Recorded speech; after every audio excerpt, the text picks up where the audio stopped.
just review this a little bit. Let me see if I'm on. Okay, so this is what I want to ask you. What do you think doctors, I think specifically male doctors, but you told me about a female doctor, so I'm can do to get on the same page with their women patients? I don't know if there's any one thing. I've had very empathetic male doctors. I've had empathetic women doctors. I've had not even close to empathetic both. I do think we need more researchers that are women, that it means something to them to study, and I'm hearing and seeing more articles of people taking that path, so I'm excited about that for my grandchildren. I mean, hopefully, by the time my granddaughters are older, there'll be other options available than just, here's all these meds, here's all the, what can we do? I am finding magnesium is making a big help. Vitamin D. I was and most Americans are low on vitamin D. There's a lot of things that I'm doing that is helping, that is more without all the chemicals. It's natural. Now that you mentioned it, what is that you get from bananas? I cannot think right now. Potassium. I can't believe I came up with it. A lot of people are low on potassium. Even when I went in the hospital, they said I was at 2%.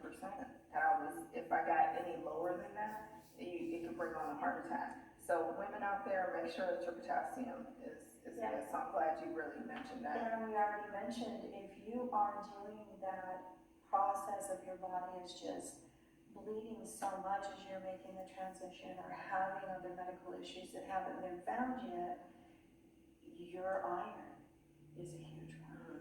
And it can get very serious very quickly.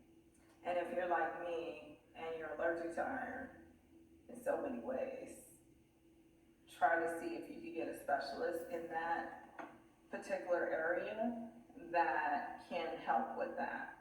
You know what I mean? I also had a stint in high school, and if you can do your research and figure out what the antivitamins, like I figured out that cheese and dairy prevent you from absorbing, but liver and onions, all the green vegetables, all those things bring it in.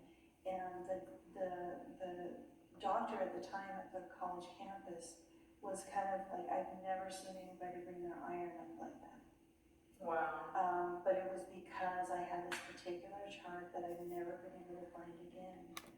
But there are things that you do that can prevent the absorption that we all think. I mean, we're told, drink your milk, do all this, that can actually prevent you from getting that nutrient in. So there are natural ways to do it.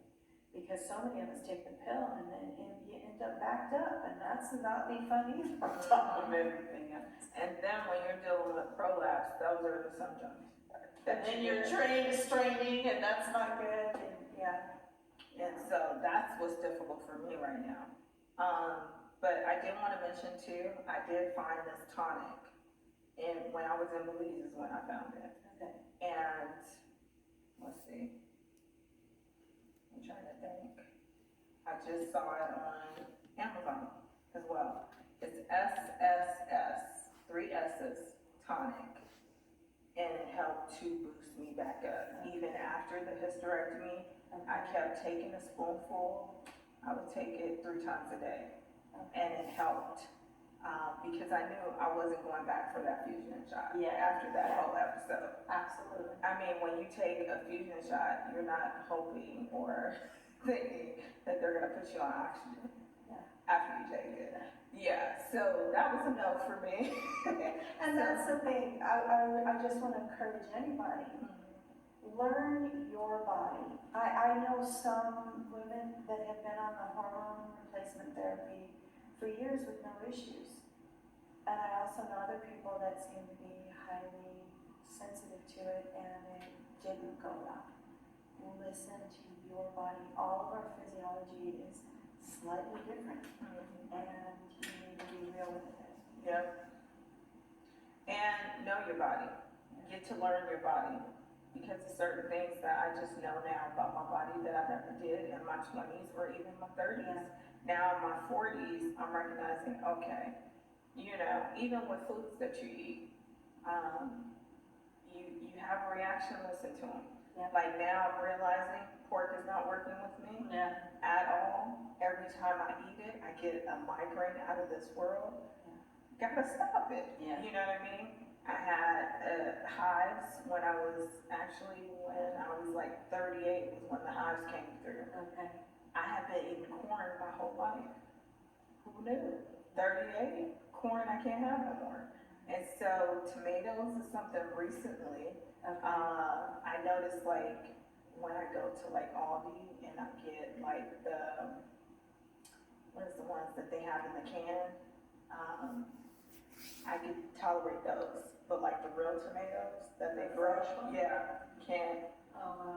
I'm like itchy, my throat is feeling like itchy, I'm coughing, I'm scratching, all that type of thing. And so I listen to those signs now, and I stay away from the stuff. You gotta love yourself more than you love anything else, right? And so I make notations now. When I see something that's not working with me, even if it's medications that they're giving me, to, you know, they increase it, and I make notations like, this is how I felt on this day and whatnot.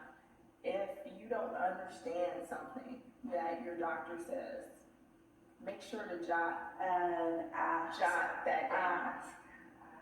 We have something that I didn't have in school, right? And that's Google.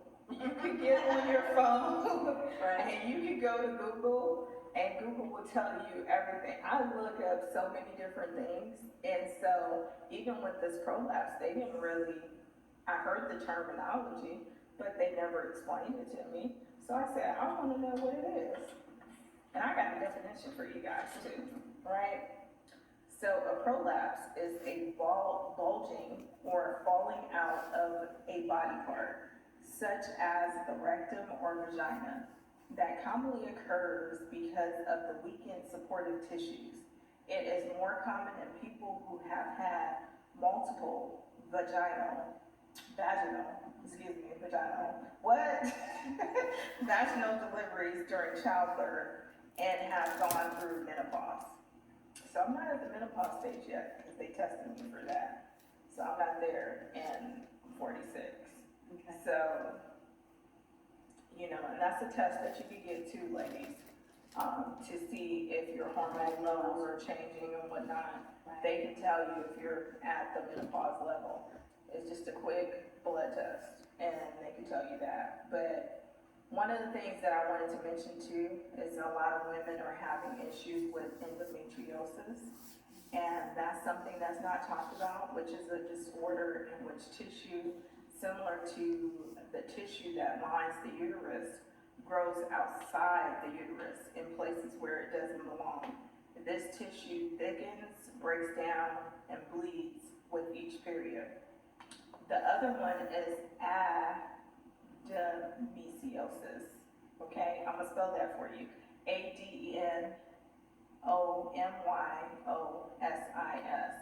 This is a condition in which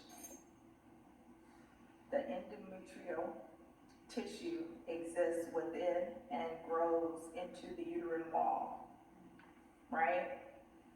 And they said that this often takes place later on in childbearing years and typically disappears after menopause. So, you know, these are some of the things. Another thing that I know is really big, mostly in the African American community, but a lot of different women get these in different races, I should say. Fibroids, that's a big thing. That was an issue for me. Really? Now, see, that hasn't been an issue for me, but I have girlfriends that had that situation, and they tried to get pregnant, and they first had to get the fibroids removed, and then a lot of times after pregnancy, they come back, and then they had to go in for other procedures to get those removed. But that's another thing that I don't hear a lot of people talking about. But these are real issues that are hindering women's bodies, you know what I mean, and causing other things. Because although it doesn't happen in all cases, but fibroids can turn into cancer, you know, which is ironic because what I was reading is that they said, hey baby, what they said is that although fibroids can turn into cancer, cancer can turn into fibroids. Interesting, huh? Yeah.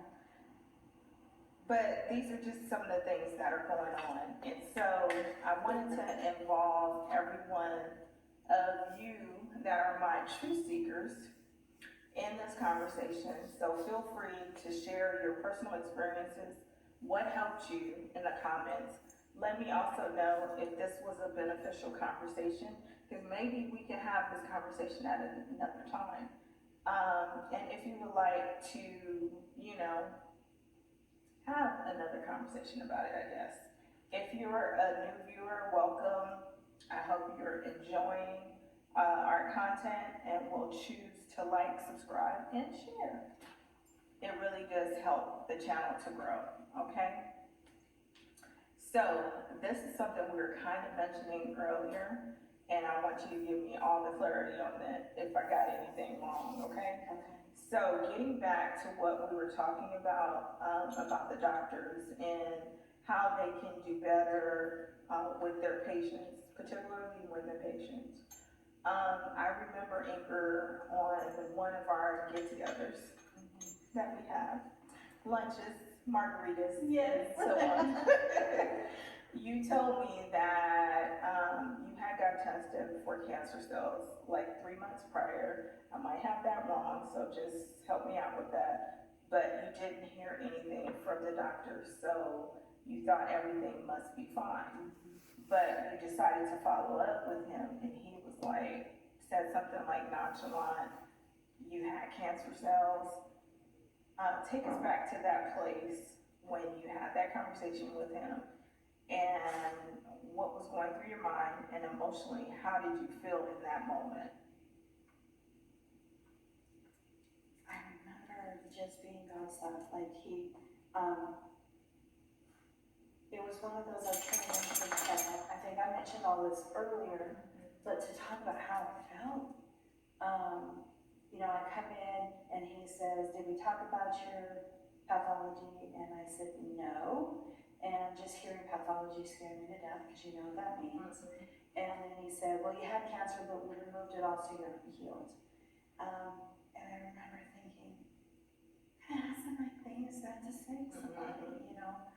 And then your mind is racing, because I knew I had a partial, he wasn't even mentioning that. But I remember leaving that whole situation and just wasn't cared about. I was just another one coming through getting, you know.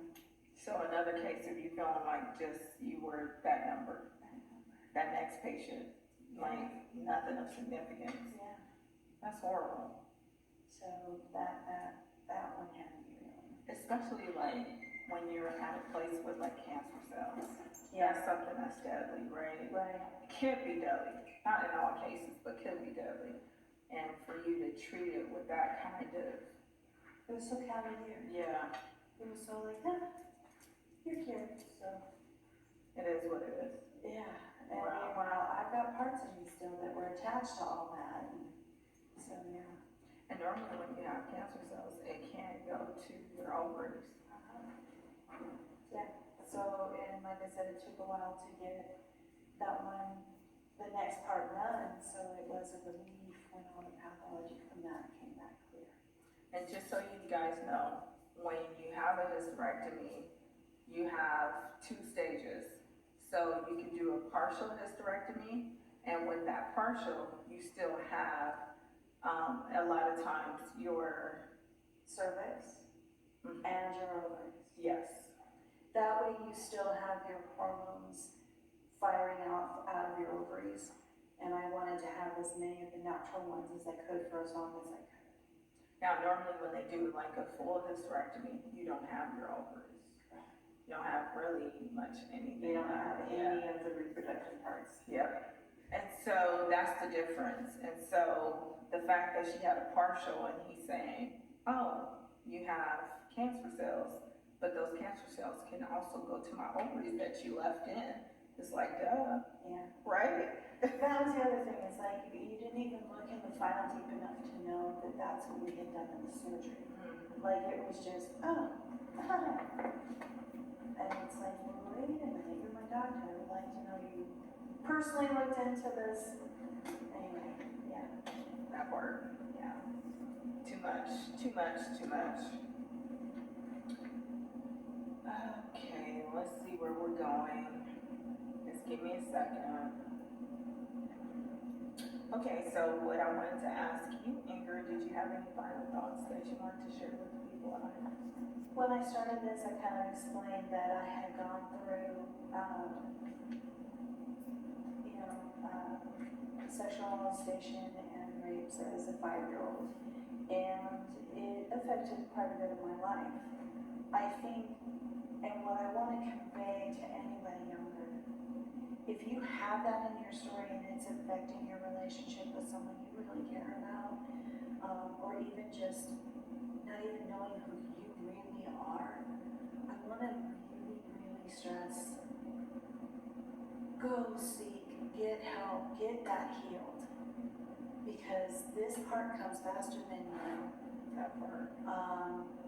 And I cannot stress that had I had this full information, I would have fought differently and fought harder to get where I am now, sooner.